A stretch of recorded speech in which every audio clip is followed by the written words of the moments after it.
começar o candidato, eu libero o povo, né?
Olá, tudo bem com vocês? Sejam bem-vindos a mais um dia de estudo.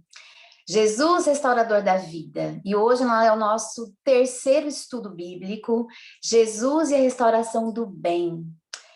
Fico feliz que vocês estão aqui. Peço a vocês que tenham um caderninho em mãos para a gente estar anotando esse estudo, né? As dicas que o pastor vai dar. Hoje nós vamos fazer assim, vamos ter um tempinho após o estudo bíblico para as dúvidas, para perguntas, e que vocês possam, né, ter, vamos supor, assim, as perguntas e as dicas nesse caderno, e se tiver alguma sugestão também, já vão pensando, aí a gente vai estar abrindo esse espacinho para a gente conversar um pouquinho mais. Conversei com algumas pessoas essa semana sobre como está sendo esse estudo, assim, as pessoas que estão fazendo, né, algumas que eu consegui conversar, estão gostando muito, mas aí a gente vai ter esse espaço para as dúvidas sobre o estudo e até sobre a maneira que nós estamos realizando também. Neste momento, nós vamos ouvir o hino Restaura.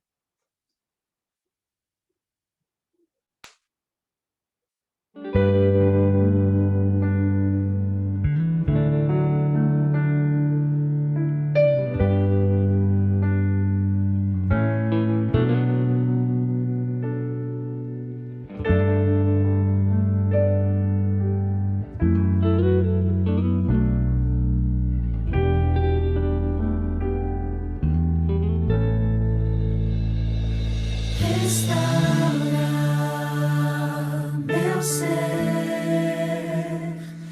restaura meu viver, restaura minha desilusão, restaura meu quebrantado coração, restaura meus sonhos, restaura os meus planos, Senhor, restaura minha vida por completo, para que todos saibam que Tu és meu Deus, porque Teu é o poder e o louvor, porque Tu és a paz e o amor. A Ti toda honra e glória rendemos, Senhor. Grandioso é Teu agir em nossas vidas.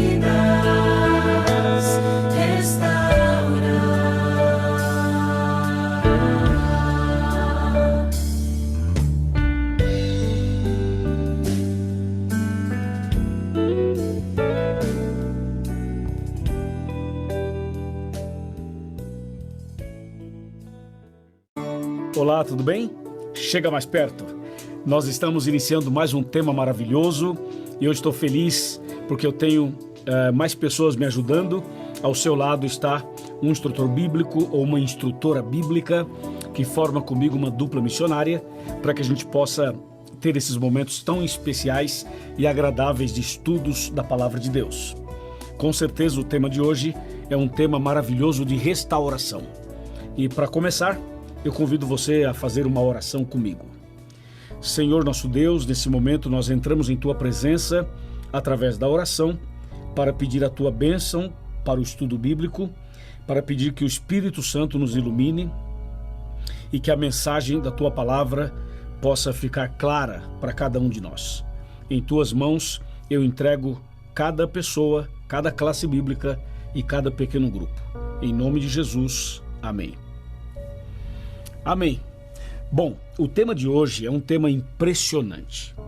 E eu queria chamar sua atenção para uma história verídica. No céu.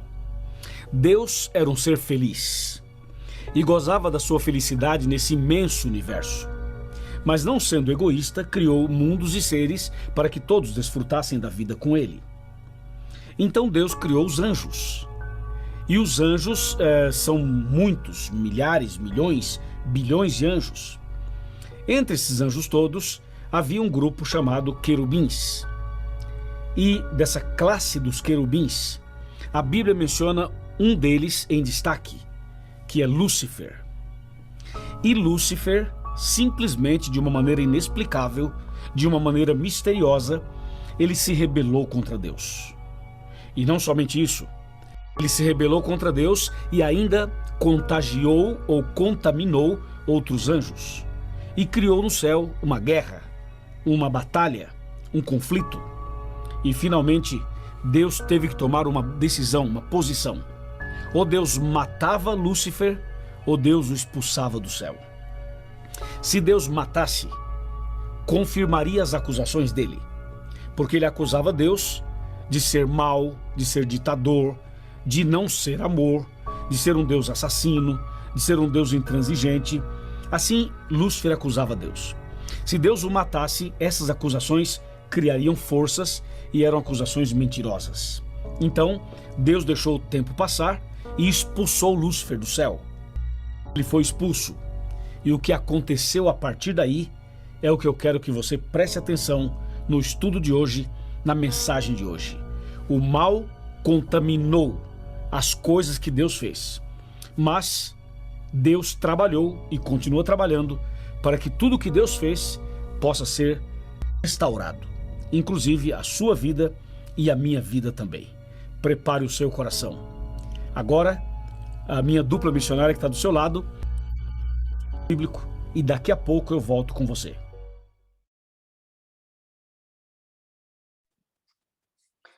Bem, nós vamos receber agora a dupla do pastor Luiz Gonçalves, né? O pastor Nilson Caetano.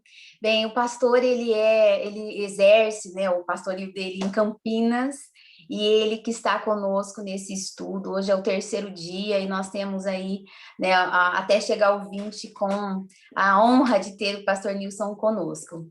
Pastor, que Deus te abençoe, que Deus te ilumine, que Deus te guie, e a palavra é com você.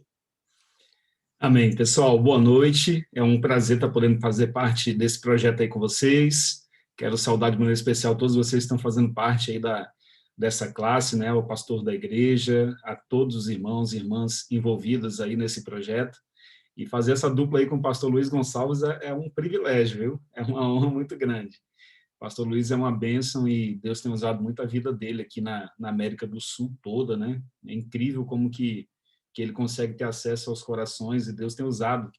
Então, a saudação, Miriam, obrigado aí pela oportunidade, a Flávia também, um abraço aí para a Nelise, para a irmã Sandra, né, a Elinda, a Rosa, a Carolina, a Isabel, tantas pessoas participando com a gente aí, né, a Sara, a Líria, o Walter, e também temos a Rosemary também participando, enfim, vocês fazem parte de um exército muito especial de Cristo, nesse momento especial da história, e é um privilégio para nós vivermos nessa geração, nesse tempo.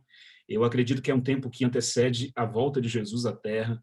Nós não podemos afirmar datas, mas o que a gente pode dizer é que estamos muito mais perto, e o nosso coração vibra, a paixão que a gente tem pela volta de Jesus aumenta, e também o desejo de ver mais pessoas sendo alcançadas por essa mensagem, né? Então, se você já foi alcançado, Deus te prepara nessa classe e no estudo de hoje para você ter mais ferramentas para poder utilizar para alcançar mais pessoas, né? Aumentar a sua habilidade, quem sabe.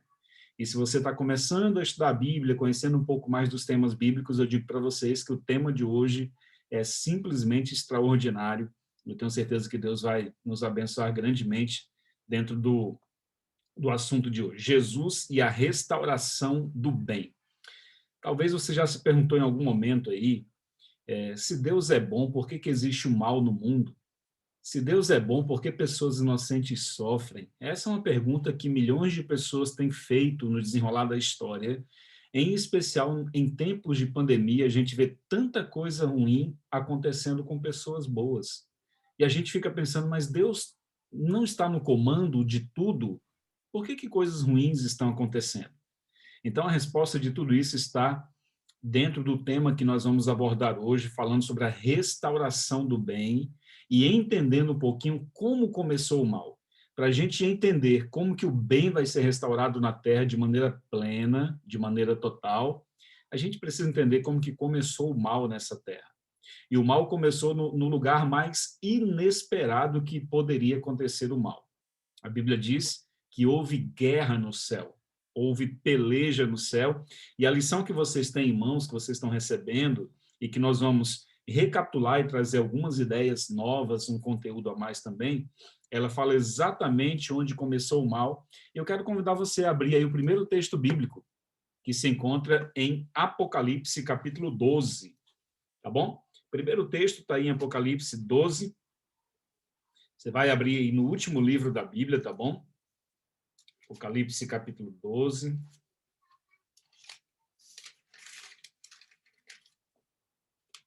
Eu já estou aqui com a minha Bíblia aberta, a Miriam também já está procurando ali na dela, todo mundo buscando aí em sua Bíblia, né? Apocalipse, capítulo 12, nós vamos ler aqui, ó, o verso 7 até o verso 10, tá bom? E aí eu vou pedir aí, se você puder ler para a gente, Miriam, por gentileza, Apocalipse 12, verso 7 até o verso 10. Aí eu vou pedir ajuda da Flávia, que eu estou vendo que a Flávia está com a arma dela na mão ali, a Bíblia também, né, Flávia? Flávia, você vai procurar para a gente, a Bíblia missionária aí, ó, tá vendo? Você procura para a gente, Flávia, por gentileza, Ezequiel, capítulo 28, versículo 14 a 17, tá bom? A Flávia vai em Ezequiel 28, 14 a 17, tá? Eu vou pedir ajuda da Sandra também aí, Sandra. Se a Sandra puder ler para a gente Gênesis 2, 15 ao 17, tá bom? Deixa marcadinho aí, Sandra, Gênesis 2, 15 até o 17, tá? Então, primeiro quem vai ler para a gente é a Miriam. Miriam vai ler Apocalipse 12, 7 ao 10, depois a Flávia e depois a Sandra, tá bom? Pode começar então, Miriam, por gentileza? Ok. Então vamos lá, 7. Houve então uma guerra nos céus. Miguel e seus anjos lutaram contra o dragão. E o dragão e os seus anjos revidaram. Mas esses não foram suficientemente fortes e assim perderam seu lugar nos céus. O grande dragão foi lançado fora. Ele e a antiga serpente chamado Diabo, ou Satanás, que engana o mundo todo. Ele e os seus anjos foram lançados à terra.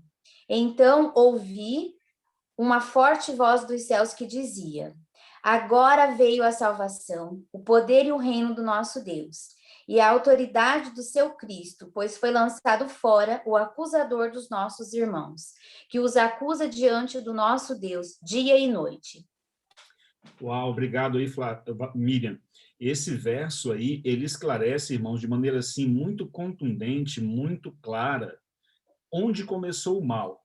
O mal começa no céu, né? Verso 7 de Apocalipse 12, houve guerra no céu. Miguel é um dos títulos dados a Jesus sempre em contexto de grande conflito, de guerra contra Satanás. Então, Miguel e os seus anjos fizeram guerra contra o dragão. O dragão aqui é um símbolo de Lúcifer, né? Houve guerra no céu. Só que o dragão foi expulso para a terra. A Bíblia diz que não prevaleceram no céu e foram expulsos para a terra. Não parece estranho começar no céu uma guerra, um ambiente perfeito, um ambiente extraordinário de adoração, de louvor, de serviço, né? De amor. Como que começa uma guerra no céu? Interessante que o pastor Leandro Quadros me tirou uma dúvida, o professor Leandro Quadros da Novo Tempo, eu tinha uma dúvida, sabe, Flávio? Eu pensava assim, nossa, como é que foi essa guerra? Será que foi uma guerra ideológica, só de argumentação, né? Satanás acusando de um lado, os anjos de Deus defendendo o governo de Deus do outro lado? Só que o professor Leandro Quadros me abriu a mente para um outro aspecto. Ele diz, essa guerra não tinha que ver só com uma parte filosófica, com argumentação. Foi uma guerra cósmica, chegou a ser uma guerra física entre esses seres poderosos, né, do ambiente celestial. Então, uma guerra em sua plenitude, vamos dizer assim, não só de argumentos, mas uma guerra física entre seres poderosos. E não mais se achou no céu o lugar deles, porque foram expulsos para a terra, e Satanás foi expulso com seus anjos. E a declaração do verso 10 diz, agora chegou a salvação vinda por meio de Cristo. Ou seja, Cristo venceu no céu, Cristo venceu na cruz, Cristo vence todas as vezes que eu entrego a minha vida a Jesus, ele vence essa guerra no meu coração, na minha mente, e Cristo vencerá quando voltar à terra. Ou seja, estar do lado do exército de Cristo nessa grande guerra é a decisão mais inteligente que a gente pode tomar. Então, esse é o lado mais importante que a gente pode estudar agora. Vamos lá. Quem vai ler agora é a Flávia, Ezequiel 28, 14 ao 17. Flávia, lê para a gente, por favor. Olá, pessoal, boa tarde.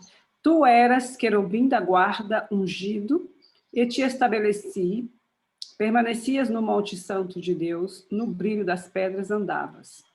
Perfeito eras nos teus caminhos, desde o dia em que foste criado, até que se achou iniquidade em ti.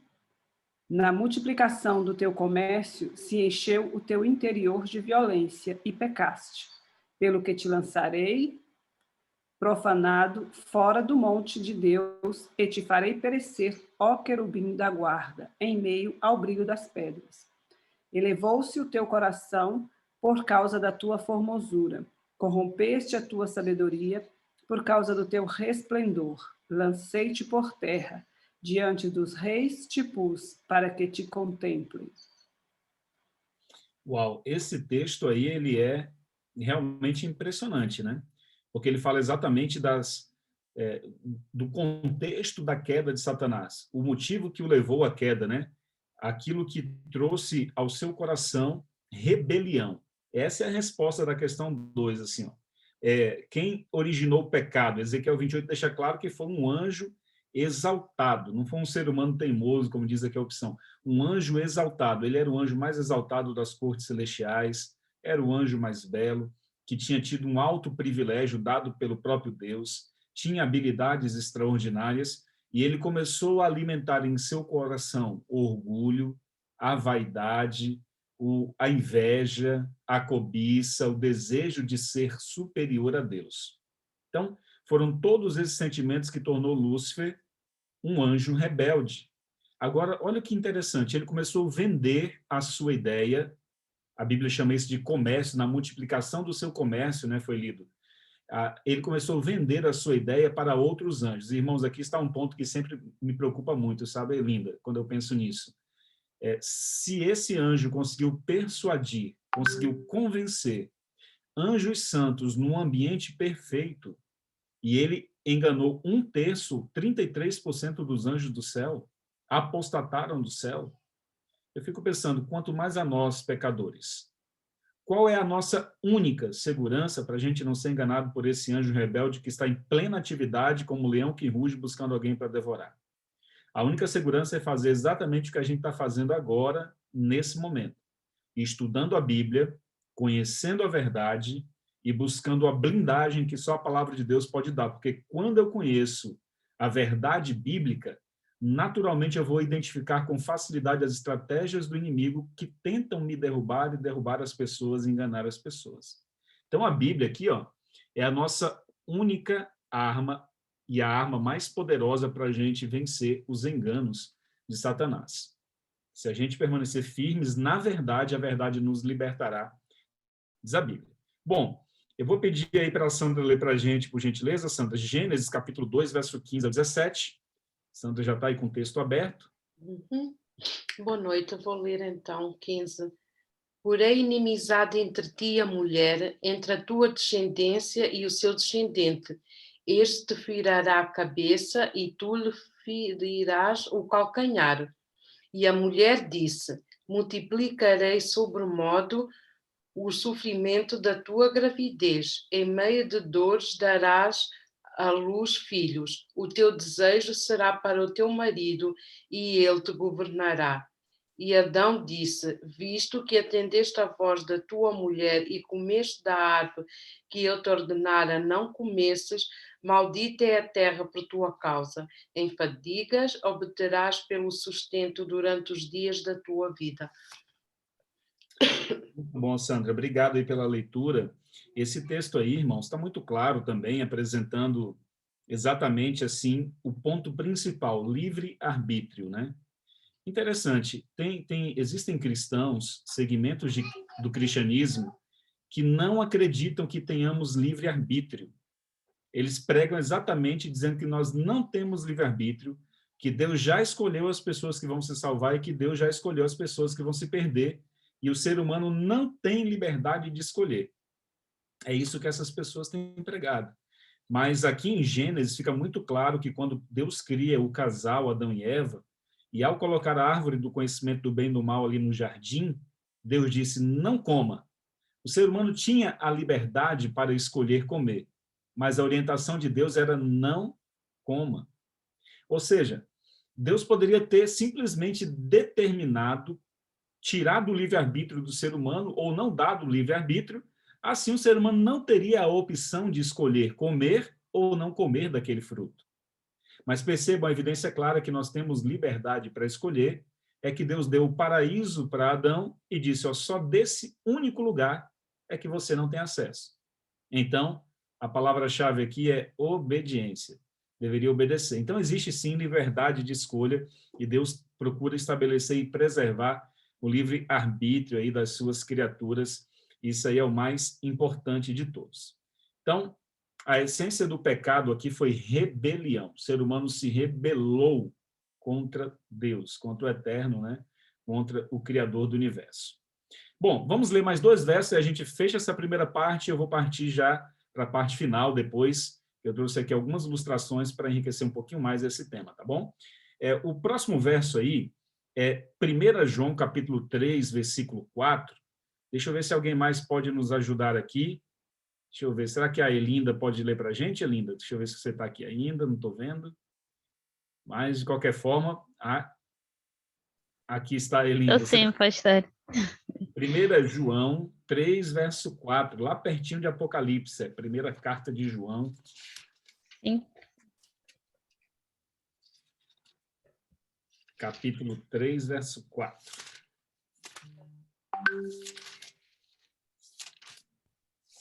Deixa eu achar aqui na minha também.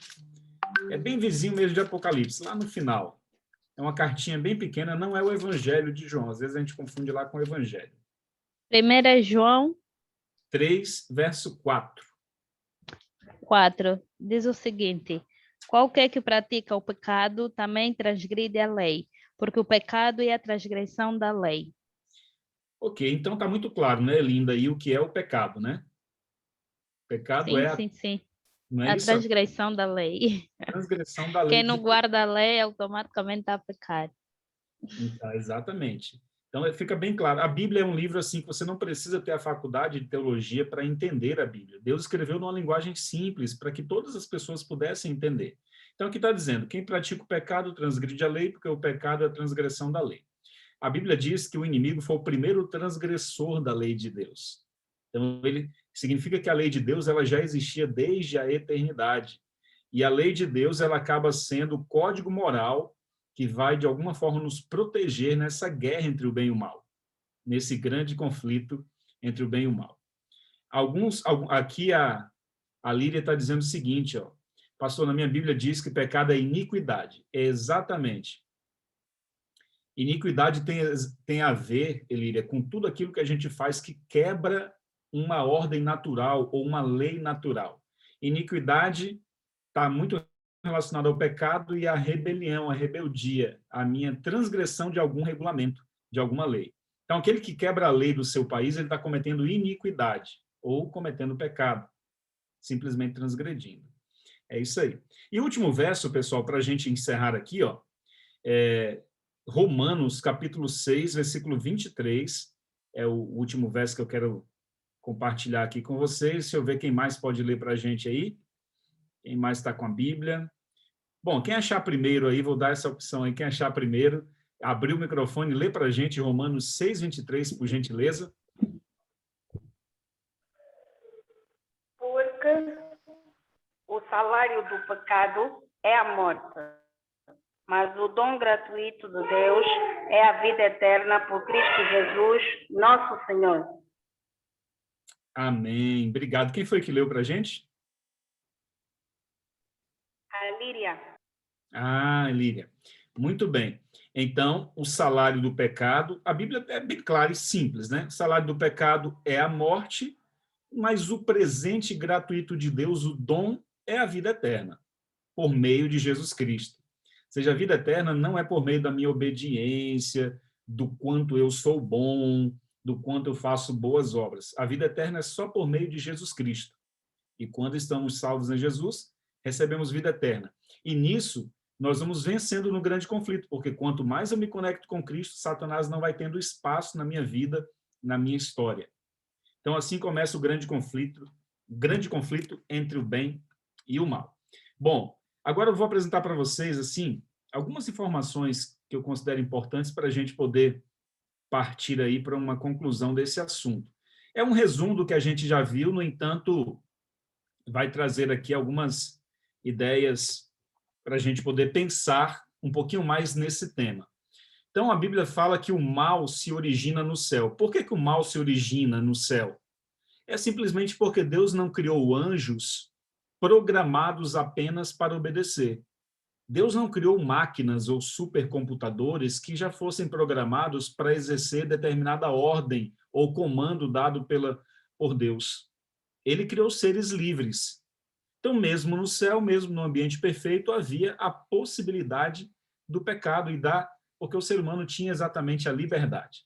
Então, quais foram as atitudes de Lúcifer, só recapitulando tudo que a gente viu até agora, que levaram à queda? E a pergunta para a gente refletir é a seguinte: o que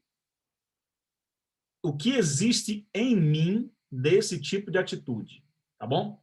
Então, primeira atitude de Lúcifer aqui, ó, vamos lá, orgulho. Será que tem orgulho no meu coração também? Para a gente pensar, né?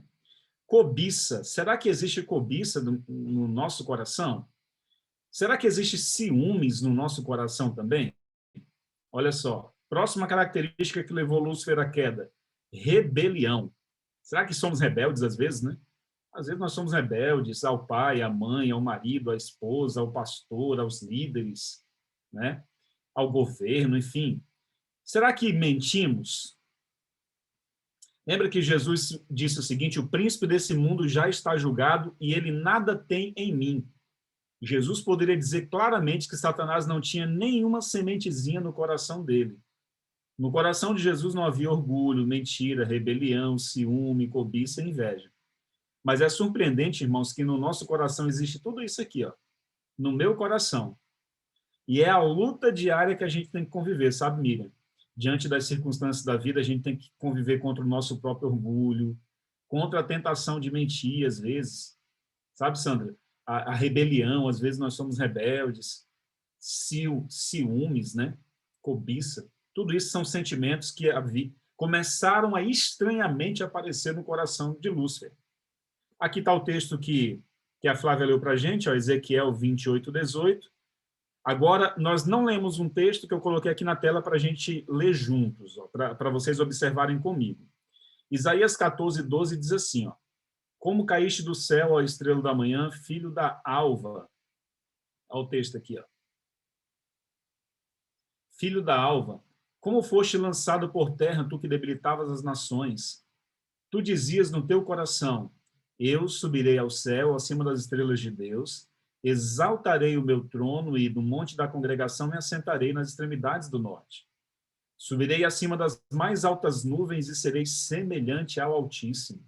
Então você vê aqui os motivos que levaram esse anjo tão perfeito a se rebelar. Ele queria tirar Deus do trono do universo e assumir o lugar. O que um político faz quando ele quer assumir o lugar de um outro político, quando ele quer usurpar o trono de um outro líder?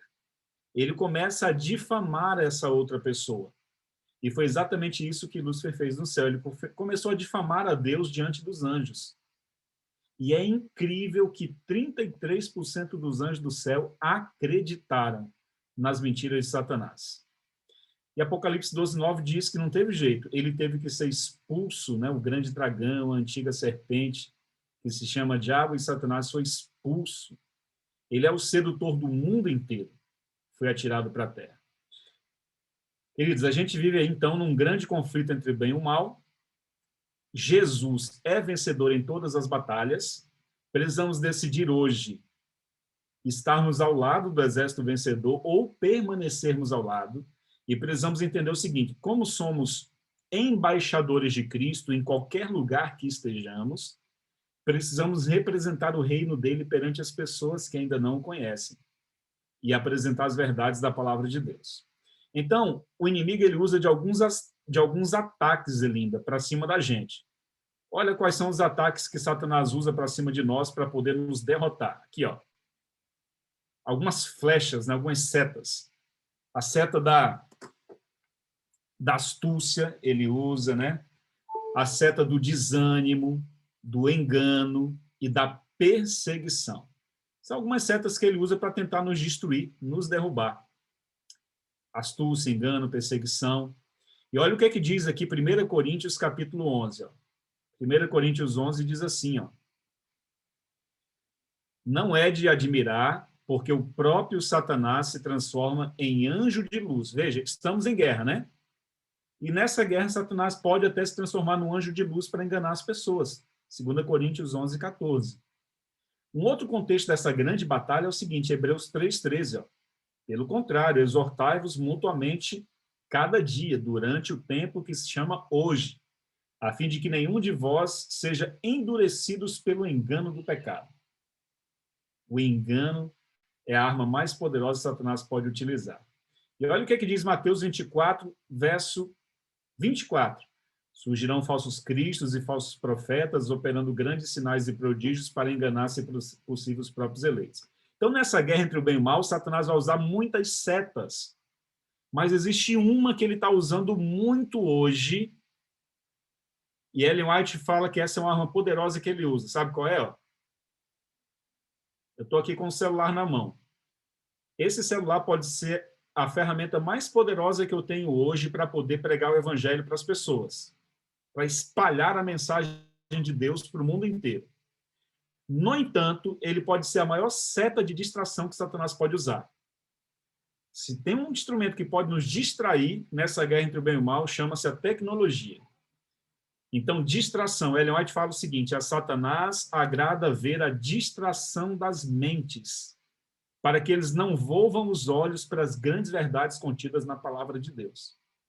Distração. Ou seja, a gente está tão distraído com as coisas do dia a dia, com a vida, com o trabalho, com tudo, que a gente esquece o essencial.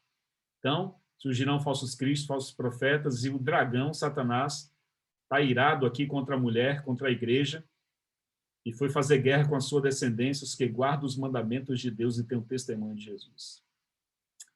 Sabe, queridos, queridas, existe uma verdade muito importante que a gente precisa entender no final dessa mensagem.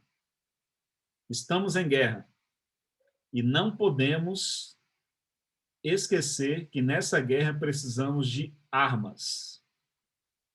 E eu encerro aqui dizendo como que vocês podem vencer nessa guerra, como que eu posso vencer nessa guerra entre o bem e o mal. Lembra de Efésios, capítulo 6, que apresenta aqui as armas do cristão? Efésios 6 é incrível, né? As armas do cristão. Que tal? Efésios 6:18 diz assim, ó. Efésios 6:18. Olha só. Com toda oração e súplica, orando em todo o tempo no Espírito Santo, e para isso vigiando com toda perseverança e súplica por todos os santos. Vigiar não só por mim, mas por todas as pessoas, né? E aqui estão as armas. Qual é a arma? Primeira arma que a gente pode usar? O capacete da salvação. Efésios 6 fala. O escudo da fé, os calçados para pregar o evangelho da paz. Calçado aqui tem a ver com boas novas, você caminhar em direção a levar boas novas do evangelho. Justiça de Cristo, a couraça, né, da justiça de Cristo, aqui essa armadura da justiça de Cristo. A espada de 2 gumes, né, que é a palavra de Deus, e o cinturão da verdade. E aqui está o soldado romano aqui, com as suas armas, né? E nesse caso é o soldado cristão com as suas armas para poder vencer nessa grande batalha entre o bem e o mal. Então é assim que nós vamos vencer, queridos. É assim que nós vamos vencer, Flávia, todos os dias nessa guerra entre o bem e o mal, é com as armas da justiça de Cristo. Amém? Deus seja louvado aí, que a gente possa tomar posse dessas armas, dessas bênçãos, e Deus nos use de maneira muito especial, tá bom? Essa parte final aí, eu creio que a Miriam vai comandar, que é a parte aí de tiver alguma pergunta, alguma dúvida. Esse é o momento. Eu fui abrir o microfone e fechei minha câmera. Que delícia, né? A gente vê tudo isso. Nossa, eu fico muito feliz quando eu vejo toda essa armadura nossa ali. A gente já estudou, né, Efésios no projeto, então é muito bom. E é maravilhoso a gente poder contar com essa arma que é a Bíblia. E o que a gente está fazendo aqui, como você falou, pastor, como é bom a gente se entregar a esses momentos, sabe? E essa questão do engano, a gente às vezes acha que não vai acontecer com a gente, né? Porque a gente está dentro da igreja, porque a gente está, né, fazendo estudo, mas nós temos que tomar muito cuidado, porque quanto mais a gente se aproxima de Deus, mais a gente quer, mais o inimigo vem atacar. Então, se a gente não tiver realmente, verdadeiramente vivendo a palavra do Senhor, nós vamos ser enganados sim. Então, assim, eu louvo a Deus, sabe, pela minha vida e por poder ter esse espaço aqui 2 vezes na semana para fazer esse estudo. A gente não estou fazendo outro estudo, mas como é bom a gente ver, visualizar, sabe? A gente ter, assim, esse momento de paz para estar lendo o versículo, para estar falando, aconteceu, é real, né? E como é real também o poder de Deus nas nossas vidas. Então, é muito maravilhoso. Nós, nesse momento, nós vamos fazer o seguinte. Se alguém tiver alguma pergunta, né, sobre o estudo, ou às vezes da lição passada, estudo passado. Então, a gente vai estar abrindo este momento para perguntas ou até sugestão, né? Vocês fiquem à vontade para estar falando, então agora é o momento. Muito bem, pessoal, é isso aí. Se você tiver, por exemplo, pastor, eu não entendi, teve um tema aí que eu não entendi e tal, pode perguntar.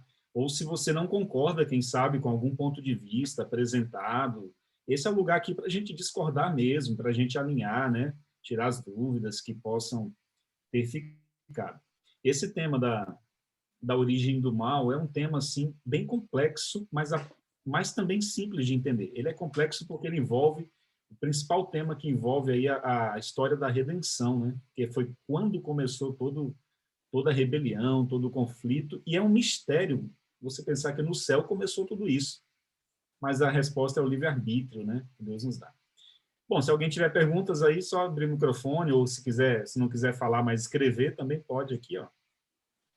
Pode escrever aqui também. Pastor, eu tenho uma dúvida, já agora estamos a falar sobre o livre-arbítrio, sobre esse assunto aqui de Gênesis, quando a Eva peca e o grande conflito no céu. Uma vez ouvi um comentário e às vezes eu fico a pensar e a falar com amigos meus que não são cristãos, que eles dizem o céu numa pureza sem pecado. E às vezes eu fico a pensar como estes sentimentos que eu vou rotular como negativos surgiu. E então uma vez ouvi um comentário dizer que o que o Lúcifer começou a sentir foi derivado porque Deus nos atribuiu o livre-arbítrio. Porque se nós não tivéssemos o livre-arbítrio, Lúcifer nunca ele poderia sentir o que ele sentiu, correto? Exatamente, Sandra. Exatamente. Só pode existir, sim. Sim, é isso que eu... Pronto, então vi que coisa, assim, a falar com ele, e uma pergunta que me fizeram, então foi sobre isso. Então está correto, eu fiquei assim, quando o pastor também diz que nós temos o livre-arbítrio, eu concordo, não estou a dizer que nós não temos o livre-arbítrio. Eu concordo que nós temos o livre-arbítrio, mas pensando, se o pecado entrou e danificou tudo, eu penso que o nosso livre-arbítrio já não é 100%. Eu penso que eu não tenho a totalidade do meu livre-arbítrio, o meu livre-arbítrio está restrito. Será que estou enganada? Veja, Sandra, primeiro ponto ali no início que você abordou, por que Deus criou seres livres no céu, né? Em primeiro lugar, porque só pode existir amor de verdade quando eu tenho a possibilidade de escolher não amar, né?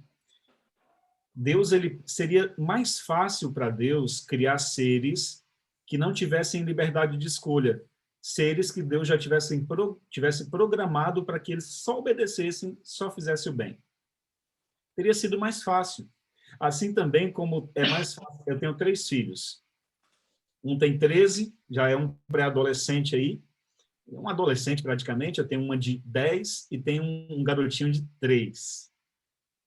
Tem horas que eu penso o seguinte: nossa, seria tão bom se esses meninos não tivessem livre-arbítrio, né? Se eles fizessem tudo o que eu mando, tudo que a gente fala aqui seria muito bom. Às vezes eu penso assim, parece que seria mais fácil, mas só pode existir amor de verdade, mesmo no contexto da família, quando a criança, o adolescente, tem a opção dele discordar também, dele tomar a própria decisão dele questionar as nossas regras aqui. Então, para isso, o que a gente faz aqui em casa? Tem um momento aqui em casa que nós só comemos à mesa. Nós nunca comemos em frente à televisão. É a nossa experiência da mesa em casa. E na mesa, nós abrimos para eles e dissemos assim, ó, esse é o momento da gente conversar. Então, se vocês fizeram alguma coisa errada durante a semana, que nós não sabemos, que vocês ficaram com receio de dizer, é nesse momento sagrado da mesa que vocês podem confessar os seus erros e vai ficar sem nenhuma, vamos dizer, punição. Então, é aqui que vocês vão abrir o coração, vão conversar e a gente vai orientar vocês. Sem punição, é no momento da mesa. Tá? E é muito legal esse momento. Então, nós estamos dando liberdade a eles para que eles se expressem, concordem, discordem e deem ideias. Deus fez isso no céu. Ele criou anjos livres para amá-lo ou desobedecê-lo. Adão e Eva, do mesmo jeito, criou Adão e Eva com liberdade para decidir. Tanto é que ele coloca a árvore do conhecimento do bem e do mal e diz, comam de tudo menos dessa. Vocês têm liberdade para comer de todas, mas eu aconselho vocês a não comerem dessa. Deuteronômio capítulo 30 diz assim, eu proponho a vocês o bem e o mal, a vida e a morte. Escolhe, pois, a vida para que vivas tu e a tua família. Você tem a opção de escolher. Então, Sandra, é claro que eu diria o seguinte, nosso livre-arbítrio ele não foi afetado com o desenrolar do tempo. Não foi afetado. Nós temos ainda o livre-arbítrio em sua plenitude, de escolher o bem, de escolher o mal. O que foi afetado foi o nosso discernimento, de entender o que é bom, o que é certo e o que é errado. O nosso discernimento foi afetado, e às vezes, por não nos aprofundarmos muito assim na palavra, então o nosso discernimento espiritual acaba sendo de alguma forma afetado. Não o nosso livre-arbítrio, mas o discernimento. Eu diria assim, tá bom? Não, sei... mas o livre-arbítrio está direcionado com a nossa vontade, correto, pastor? Vou só dar um exemplo da Bíblia. Jonas, ele teve o livre-arbítrio de dizer que ele não ia pregar a Nínive. Mas Jonas foi pregar, mas a vontade, o livre-arbítrio dele foi ter dito não, mas Jonas foi pregar. Exatamente, olha, boa questão, hein? Mas ele foi, não foi? Então, é nessa questão que eu estou a falar, correto? É nesse ponto que eu estou a falar do nosso livre-arbítrio, esquecendo que dentro deste conflito, eu penso assim, dentro deste conflito, Deus é tão misericordioso, tão bom, tão bom, tão bom, que é nesse aspecto que eu digo, a nossa vontade está ligada ao livre-arbítrio, mas a gente tem que se lembrar que Deus também tem uma vontade. Ele também tem um livre-arbítrio, e eu baseio-me muito, e foi assim que eu consegui explicar, o Espírito Santo me trouxe isso, e a partir desse momento eu trago comigo, e essa pessoa conseguiu entender e conseguiu ver onde eu queria chegar, não é? Eu baseio muito no Jonas, ou pode haver, mas eu acho que a história do Jonas é tão explícita, porque a gente sabe que até a última, e nós vimos, né, que Jonas, basta aquela árvore, o que é que disse? Ele não queria pregar. Mas aquela missão era direcionada para Jonas, e Jonas foi. Não sei se eu estou-me a fazer entender. É nesse aspecto só que eu estou a falar a nível mais espiritual do livre-arbítrio.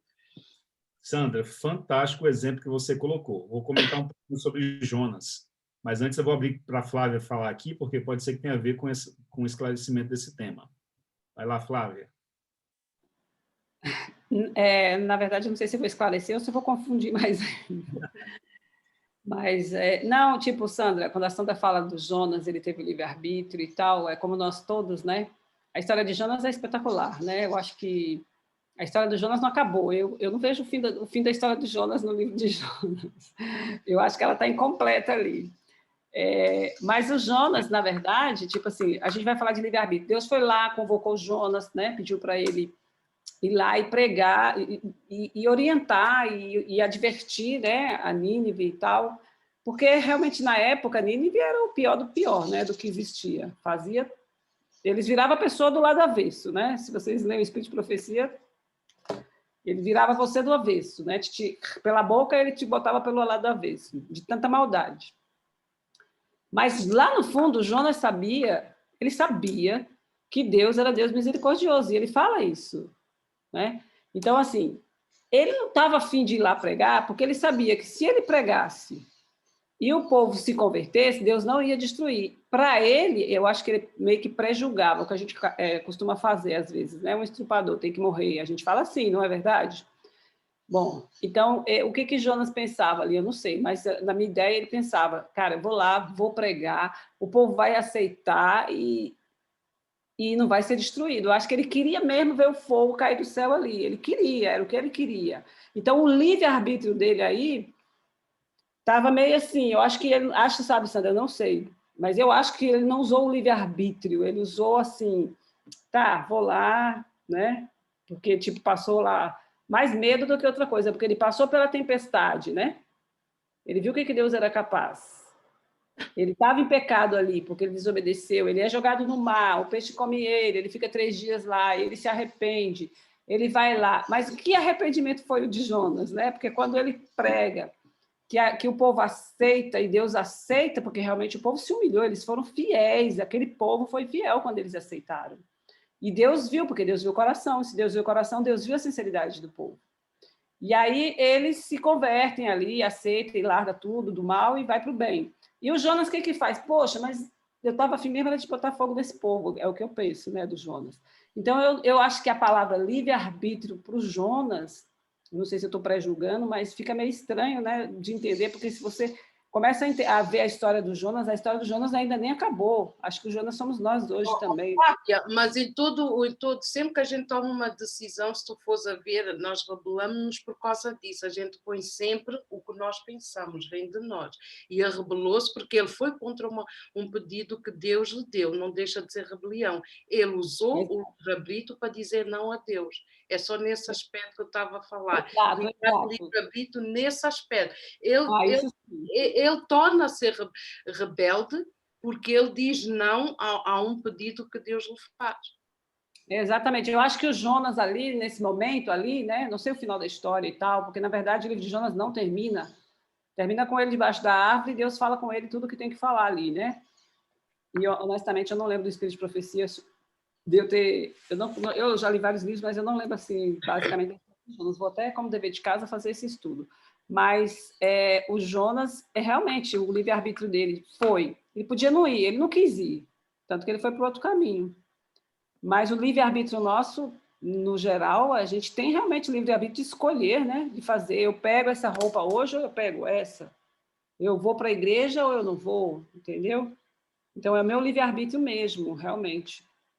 Mas era isso, não queria confundir, nada a ver. Eu só estava aqui questionando sobre o lance do Jonas, né? Que eu acho a história do Jonas espetacular e acho que realmente é para a gente analisar bem e estudar mesmo ali para entender o Jonas mesmo, porque nós somos Jonas modernos também, né? Isso mesmo. A Sandra levantou uma questão importante, vamos ver o que a Miriam e depois a Elinda vão acrescentar aqui do tema. Tá bem legal a classe hoje, então, vocês estão mais participativas, né? Não, foi boa essa, né, Sandra? Eu nunca tinha visto por esse ângulo, tá, do livre-arbítrio, a questão de Jonas. Mas como o pastor colocou no início, tem a questão do livre-arbítrio, tem a questão do discernimento e sabedoria. Porque, às vezes, faz um tempinho já, eu ouvi em alguma pregação falando sobre a questão do livre-arbítrio, que o livre-arbítrio é a única coisa que pertence a nós, que Deus não tem o poder sobre ela. Então, assim, se tem algo que eu tenho e que é meu, é o livre-arbítrio. Mas, quando eu me volto para Deus e eu devolvo esse livre-arbítrio para Ele, aí a minha vida, assim, não é uma coisa, eu devolvi, agora, né, vou viver. Não, é uma luta diária. E eu tenho que lembrar disso todas as manhãs quando eu acordo, que eu entreguei meu livre-arbítrio para Deus e que Ele está no centro da minha vida e que eu dependo 100% dEle, que eu dependo de discernimento e sabedoria. Porque assim, Ele nos concede inteligência, Ele nos concede sabedoria. Eu posso pedir, e sabedoria e discernimento, eles são divinos. E eu tenho que viver em comunhão com Deus para eu conseguir alcançar isso todos os dias. Então, talvez nesse momento, quando o Jonas falou, eu não quero ir, eu não vou, né? Talvez ele não estivesse numa boa, assim, nessa questão de com Deus mesmo, e para se chegar, eu não sei, né? O pastor pode fazer colocações. Dentro disso, ele talvez não ouviu, porque, assim, quando a gente tem um assunto muito que envolve realmente discernimento, que assim, dependo de ouvir Deus para eu tomar uma decisão, eu faço jejum, eu peço para a gente orar, né? Eu entro, eu me coloco mais com Deus, reforço a minha comunhão e faço mais coisas realmente para estar realmente ligada a Deus. Talvez naqueles dias Jonas não tivesse muito, né? Só recebeu a ordem e não tivesse todo esse discernimento, essa sabedoria de falar assim, não, de como a Flávia colocou, né? Ele já tinha toda uma visão daquele povo, então talvez ele não tivesse. Então eu não vejo, não sei se, né, eu posso estar totalmente errada, não vejo isso como usar o livre-arbítrio, sabe? De uma forma assim, eu usei, eu disse não e Deus me castigou, fez o peixe me engolir. Eu consigo ir para outro caminho, sabe? De olhar assim, será que ele usou? discernimento, da sabedoria, ele estava nessa comunhão, ele estava olhando, né, subindo, porque a gente vive no mundo aqui, mas para a gente, quando a gente tem que ter um contato com Deus, a gente sobe um pouquinho, esquece tudo isso daqui e fica com o divino, né? Então a nossa visão, ela é diferente, eu vejo por outros ângulos, né? Eu tenho a dependência do Espírito Santo na minha vida que vai me orientar, porque se eu não acreditar nisso, eu não tenho como agir também. O Espírito Santo vai me guiar, vai me orientar, vai me iluminar. E o meu coração, ele tem que estar tranquilo para eu tomar uma decisão, né? Ou mesmo depois que eu tomei, mesmo com oração, a hora que eu estou na paz, então eu falo, oba, então realmente é a vontade de Deus. Mas quando eu continuo ainda, né, aquela coisa me incomodando, eu tenho que permanecer em oração, eu tenho que perseverar até eu conseguir, né? Porque a gente erra, a gente peca, não tem como, mas de ter essa possibilidade, né, de estar, eu não vou falar assim, exercendo o livre-arbítrio, mas tendo sabedoria e discernimento para exercer ele, sabe? Dentro disso que eu me coloco. Muito bom, muito bom. Elinda ainda quer falar? Elinda tinha levantado a mão aqui. Sou eu, pastor. Sim, pastora. Mais uma vez, boa noite. Boa noite. Sim, pastora, sou eu, a Líria. Irmã Sandra, naquilo que eu percebo do livre-arbítrio, no livro de Jonas, Deus é tão potente, tão onipresente, onisciente, que eu penso que muitas das vezes, quando Ele nos dá uma missão, essa missão nem sempre tem a ver com o alvo ou com quem eu vou falar. Muitas das vezes tem a ver comigo, é a mim que eu quero alcançar. E eu penso que no caso de Jonas, o que estava em jogo era a misericórdia e a justiça que não tinha. E Jonas foi mandado para esta missão para que ele pudesse ser misericordioso e justo. Não foi propriamente ir ou não ir a este local, mas querer a justiça e a misericórdia dentro de si. Então, ele foi posto ali a ver se ele mudava aquela... Porque mesmo quando nós dissemos, não, pai, eu não quero, ele é tão misericordioso que espera. Não me dê ainda essa resposta. Vem para cá, veja isso. E ele nos dá a oportunidade de mudarmos esse livre-arbítrio, essa decisão de dizer sim ou não. E na história de Jonas, ficamos sem perceber, será que ele aceitou ser misericordioso? Será que ele aceitou, ou melhor, a misericórdia dele, dentro dele, de Deus dentro dele? Será que ele aceitou a justiça de Deus dentro dele? Na história nós vimos que ele continua a não querer ser misericordioso. Ele próprio disse, pai, mesmo se eu não for, se tu quiseres perdoar, tu vais perdoar. Não estava em questão ali o Jonas ir, não, é ele, Jonas.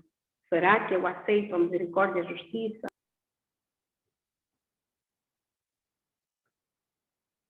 É isso aí, Alíria. Olha, acho que o teu microfone desligou, você encerrou, né?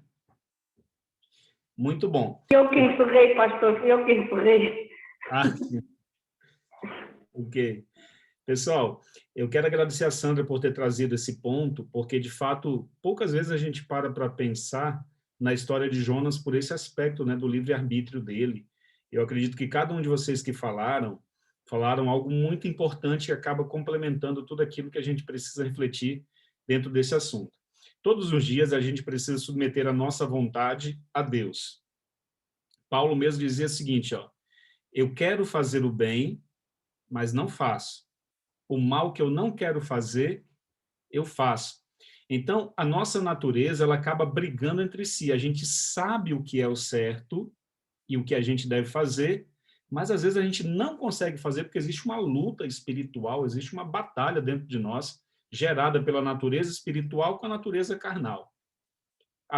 Na mente a gente sabe que precisa obedecer a Cristo, mas a carne diz para a gente fazer outra coisa errada. Então a gente vive uma luta no nosso ser. E isso tem a ver com, como disse a Sandra, com a questão da nossa vontade. Por exemplo, Jonas era um missionário. Quando Jonas aceitou ser um profeta de Deus, um porta-voz de Deus na terra, Deus falava por meio de Jonas às nações, ao povo de Israel e às nações vizinhas. Então, Jonas aceitou esse chamado, essa missão de Deus. Quando ele aceita essa missão, a missão envolve ir aonde Deus mandar. Então, nesse caso aí, eu diria o seguinte, Jonas não tinha opção, ele tinha que ir para Nínive. É nesse aspecto que talvez aí afeta um pouco, eu não diria a questão do livre-arbítrio, porque Jonas abriu mão desse aspecto da vida dele para servir a Deus em plenitude, né? Em plenitude. Veja, quando Deus chamou, lá no início da história do movimento adventista, Deus chamou 2 homens antes de Ellen White, vocês vão lembrar. Os 2 negaram, os 2 disseram não queremos essa missão. Deus respeitou e eles ficaram no passado. E Ellen White, bem frágilzinha e tal, aceitou. E Deus fez dela um grande instrumento na mão dele. Agora, a partir do momento que Ellen White aceita aquela missão na vida dela, de ser um porta-voz, um instrumento para levar a voz de Deus, ela está dizendo o seguinte, Senhor, querendo ou não, agora eu tenho que escrever. Querendo ou não, eu tenho que falar para o povo. Estando disposto, não. Às vezes, até contei para vocês uma vez, eu acho que eu chego tem momentos que o pastor chega na igreja, eu falo por mim, você chega tão arrasado pela semana. Por exemplo, aqui eu estou fazendo vários funerais de pessoas com Covid, que faleceram, várias situações tão difíceis emocionalmente para o pastor, e às vezes você chega na igreja tão arrasado assim para poder pregar, e você diz assim, Deus, eu não tenho estrutura nem para sentar aqui para ouvir, quanto mais para subir ao púlpito e pregar para o povo. Deus, eu não queria estar aqui. E aí eu sou sincero e digo, Deus, olha, eu não tenho estrutura, eu não quero pregar hoje. Mas eu acabo indo, porque se eu não for, não tem ninguém para pregar no meu lugar ali. Vou. E eu sinto Deus me tomando de tal forma, nesses momentos de maior fragilidade, e me usando ali como instrumento dele, e as pessoas sendo edificadas e abençoadas, e a voz de Deus sendo transmitida de alguma forma, que eu fico pensando assim, eu fico ouvindo Deus dizendo assim, filho, sara as feridas do meu povo, porque enquanto você sara as feridas do meu povo, eu vou sarando as tuas também. Aí entra o que a Elinda disse, né? A Líria disse, a questão de Jonas entender a justiça e a misericórdia de Deus dentro dele. Porque Jonas não amava Nínive. Nínive era o povo mais violento do planeta Terra. Jonas queria que aquele povo morresse queimado, como disse a Flávia. Mas Jonas era o mensageiro, o porta-voz de Deus. Ele não tinha liberdade, vamos dizer, Sandra, ele não tinha liberdade, ele não podia dizer não. Ele podia dizer, mas mesmo assim ele iria, não teve jeito. Deus mandou o grande peixe lá mudar a rota dele, a tempestade, ele foi, porque ele tinha aceitado o chamado de Deus, não teve jeito, né? Mas que bom que vocês colocaram os pontos aí. Só uma coisa, então chegamos a outra coisa. Como filhos de Deus, o nosso livre-arbítrio está condicionado, assim como Jonas, eu aceitei. No ponto, se formos a ver por esse parâmetro, como filhos de Deus. Exato, a gente, como filhos, temos que submeter nossa vontade, que o livre-arbítrio é vontade. Nossa vontade a Deus. E às vezes eu digo assim, Deus, eu abro mão até do meu livre-arbítrio, mas eu quero que o Senhor me ajude, me guie nesse caminho aqui, eu não quero desviar dele. Esse é o caminho da vida. Mas mesmo assim, Deus não tira essa liberdade da gente. Você continua com liberdade de virar as costas para ele. Mas à medida que você submete a tua vontade nas mãos de Deus, ele de fato vai te guiar na vida, na vereda da justiça, na retidão. Eu entendo, mas é como o pastor disse, não é? Pode não ser livre-arbítrio, mas é como você diz, a nossa mente, nós estamos tão enobecidos, não é? E às vezes esta cegueira espiritual acaba por nos afetar o nosso livre-arbítrio. Por isso é que eu digo que o nosso livre-arbítrio fica condicionado por causa disso. Porque se a minha mente, não é? Este meu canal, este meu frontal, por onde Deus comunica comigo, se ele estiver afetado, eu vou afetar tudo, logo as minhas escolhas, a minha vontade, que é o meu livre-arbítrio. O meu livre-arbítrio é o desejo. Eva exerceu o seu livre-arbítrio quando ela desejou e olhou para aquele fruto, com aquele olhar, e ela desejou. Foi o livre-arbítrio dela que lhe impulsionou a ela olhar para aquele fruto de outra maneira, correto? Exato. É um desejo nosso, é uma nossa vontade, é isso que eu estou a dizer. Vai-nos sempre afetando, e eu digo, é nesses pontos nós fomos ver a nível espiritual, não é? Porque o conflito é no campo espiritual, esta batalha, não é aqui no mundo, é contra essas duas forças e nós estamos aí nesse campo. Eu estava a falar, só para esclarecer, nesse campo do livre-arbítrio espiritual. Eu digo que nós fica sempre afetado e fica sempre, como eu às vezes digo, um pouco quebrado por causa disso.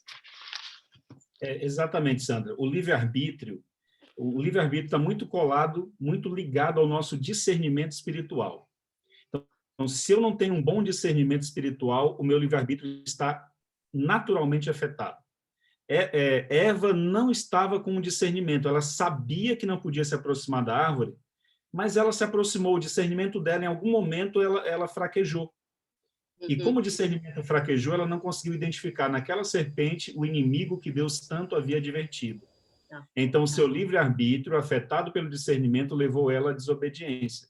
Mas ela continuava com a liberdade. Só que o discernimento prejudicou ela, né? Está muito ligado uma coisa com a outra. É isso. Mas eu consegui entender. Obrigado pela ajuda de cada um. Obrigado, Sandra. É uma caminhada, vamos por aí, Deus há de nos esclarecer melhor. Exatamente. Mas não é um tema simples de entender também, não. É meio complexo. E quando você pensa em Jonas e outros personagens aí também, é complicado. Ô, Sandra, desculpa interromper. De vez em quando, né, a gente está numa situação e aí eu falo assim, tô lá orando, pedindo, eu falo, Deus, não adianta nada, porque eu não sei o que eu estou fazendo, então, Deus, ó, tá tudo aí, só me mostra, entendeu? Porque eu não vou ficar lutando. Então, eu entendo essa colocação sua, sabe? Porque a gente está tentando fazer, e daí parece que não vai adiantar, sabe? A gente fazer tudo certinho, mas a gente não pode ter esse pensamento, a gente tem que pensar que Deus é um Deus de amor, que Ele cura, que Ele zela, e o nosso foco qual é? É a nossa vida eterna. Então, tudo aquilo que for nos tirar a vida eterna, a gente tem que rejeitar. Né? Tudo aquilo que for nos tirar da presença do Senhor, a gente tem que rejeitar. E essa vai ser a nossa luta. E realmente é uma luta. Não é à toa que o pastor apresentou toda aquela armadura ali, entendeu? Nós estamos numa luta diária. Nós acordamos já, entendeu? E a gente tem que colocar o chapéu, tem que colocar o cinto, tem que colocar o chinelo, o cinturão. Senão, a gente não sobrevive ao mundo do pecado, né? Então, a gente, de vez em quando, dá umas pegadas, assim, né, com Deus, mas a gente tem que ver que é tudo por Ele e para Ele. Amém. Pastor, eu Posso só deixar falar? Sim, linda, pode falar. dar um ponto de vista. Naquilo que eu entendo do livre-arbítrio, dá uma sensação que este livre-arbítrio tem muito a ver com o eu dentro de nós. Ser ou não ser.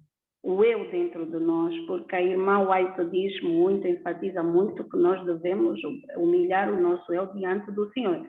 E no caso do exemplo que deram aqui da Eva, a Eva quando chegou à árvore, a tentação foi eu ser igual a Deus.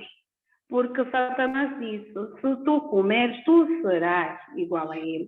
Então, o que estava em casa aí? Foi os olhos abriram-se, uau, foi a ganância, não sei como é que eu explico. E o que acontece, volto a repetir com Jonas, o que estava em causa no livre-arbítrio não era necessariamente se Jonas deveria ir ou não ir, se estava em causa de eu dizer sim, vou ou não vou, mas estava em causa de dizer sim, aceito ser a tua justiça, aceito a tua misericórdia, porque, como Jesus disse, mesmo que eles não clamarem, as pedras vão clamar, ainda que não fosse Jonas, outra pessoa iria no lugar dele. Mas a questão não estava bem, porque para Deus nada é impossível. Ele pode mandar outra pessoa se ele quisesse para Nínive, ou ele mesmo perdoaria sem necessário do Jonas ir, mas o que estava a questão ali, eu creio que na história de Jonas, era o próprio Jonas. O ponto focal é o próprio não, o livre-arbítrio, aceito o Senhor ser humilde, aceito o Senhor ser justo, aceito o Senhor ter misericórdia. Mas, portanto, no livro vamos saber se ele aceitou ou não. Mas em todo momento vimos nele a dureza de não querer ceder esse livre-arbítrio, né? de ser ou não ser, não propriamente ir ou não ir, se devo ou não ir a Nínive. E eu creio que é isso que Deus continua até hoje a lutar dentro do nosso coração. O eu, que é o orgulho, os frutos do Espírito Santo, dos quais nós não desenvolvemos. O orgulho, a mansidão, e porque a irmã White diz que isso nos dá o passaporte para a entrada no céu. E é esse o livre-arbítrio, entre orgulho, a mansidão, porque muitos dos nossos irmãos aceitam ir, mas, no entanto, não cedem o livre-arbítrio desse caráter. Eles vão para onde Deus manda. Mas eu pergunto, eles vão, obedecem, mas por que não estarão no céu? Porque a Bíblia diz que teremos muitas surpresas no céu. Por que não estarão no céu? E por que aquele que não for estará? Porque até Jesus deixou uma parábola de um dos filhos que Deus, o pai mandou, e ele refilou, mas foi. E o outro que nem sequer refilou e não foi. Exatamente. Agora vamos ouvir aqui a Elinda. A Elinda quer falar já faz um tempinho, dentro do assunto aí, Elinda. Vamos lá. Obrigado, Lívia. Obrigada, pastor. Muito bom. Obrigada. Não, era só para completar um bocadinho que as irmãs já disseram com uma frase bíblica que está em Isaías 55, 8 e 9. Que dizem assim, porque os meus pensamentos não são os vossos pensamentos, nem os vossos caminhos, os meus caminhos, diz o Senhor. Porque assim como os céus são mais altos que a terra, assim são os meus caminhos mais altos do que os vossos caminhos, e os meus pensamentos mais altos que os vossos pensamentos. Então, acredito que aí no Jonas foi o pensamento de Deus e não o Jonas, porque o Jonas, quando estava na barriga do peixe, acredito que ele aí arrependeu-se. Não, eu quero ir a nível, eu quero fazer o que o Senhor quer que eu faça. Então, era só para completar um bocadinho com essa passagem, que nem sempre o que nós queremos é o que Deus quer. E Deus quer sempre o melhor para nós. Por isso é que Ele permite que os pensamentos dele, o caminho dele seja traçado em nossa vida e não os nossos. Obrigada, pastor. Fantástico, Elinda. Obrigado aí pela participação. Vocês realmente... Hoje o tema foi bem mais aprofundado por causa da participação de vocês, viu? Obrigado aí, Sandra, por trazer esse tema à tona. Realmente um tema importante para a gente conversar. E percebam que não esgotou, né? Dá para a gente aí passar o resto da noite conversando sobre o assunto e vai ter ainda coisas para falar. Miriam, então é isso. Ok, não gostei, hein? Foi animado hoje. A Sandra colocou fogo no parquinho, hein, Sandra?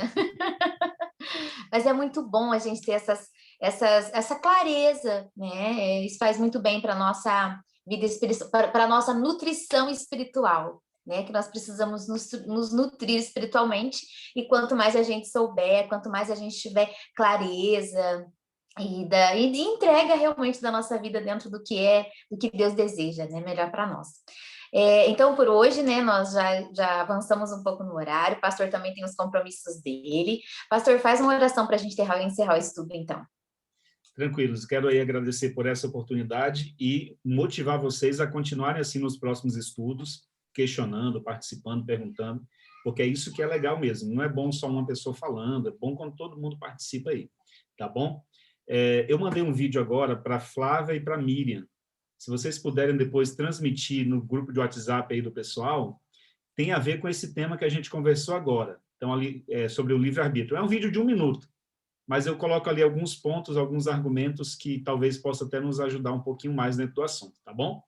Deus abençoe e vamos orar. Pastor, antes do senhor orar, só posso... desculpa. Sim, sim. Que eu fiquei aqui pesquisando sobre Jonas, não vou falar de Jonas, gente, mas aqui fica uma dica, quem quiser, Patriarcas e Profetas, páginas 265, tem um texto maravilhoso, que vale a pena conferir também. Patriarcas e Profetas, páginas 265, vai aí sobre Jonas, hein? E vai para nós. Excelente, muito bom. Vou dar uma lida aqui. Vamos orar então.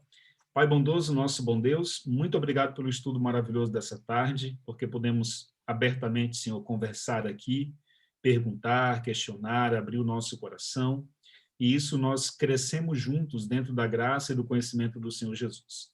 Que a tua misericórdia, que a tua justiça, que o teu amor, teu perdão, a tua graça seja sobre todos nós também, Senhor Deus. Usa-nos como instrumento em tuas mãos, e queremos a cada dia submeter a nossa vontade à tua vontade, e que a tua vontade prevaleça sobre a nossa, Senhor. Muito Toma-nos em tuas mãos e guia-nos. Em nome do Senhor Jesus, oramos. Amém.